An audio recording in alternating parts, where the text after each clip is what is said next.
I'm shooting this video for Apple in my kitchen using my phone and Lapse. Yes, you heard that correctly. So back in the spring, Apple reached out and requested some video artwork that they could possibly feature in their app store. So here I am in my kitchen shooting this video. You can see my phone, it's over the edge of the cupboard, so we don't have any fancy rigs or anything. And I'm creating a stop motion using Lapse. I'm also using a Bluetooth remote here, and here's the feature. We got App of the Day on the home page of the App Store, the holy grail of app features, and they even did a write-up about it. Follow along if you want to see more behind the scenes and tutorials for creating stop motion videos from your phone. And don't forget to download Lapse.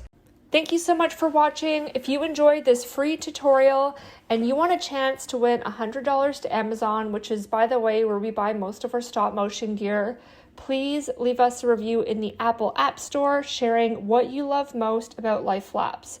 These reviews help us out a lot, and we select a winner each month to get $100 USD to Amazon. All you have to do is go to the Apple App Store, search Lapse, scroll down, and then click Write a Review. Share what you love most about Lapse, screenshot it, and then DM it to us on Instagram. This will take you no longer than a minute. You'll be helping us out a ton, and you'll have a chance to win $100. Don't forget to subscribe to our YouTube channel so you can be the first to know when we release new stop motion tutorials.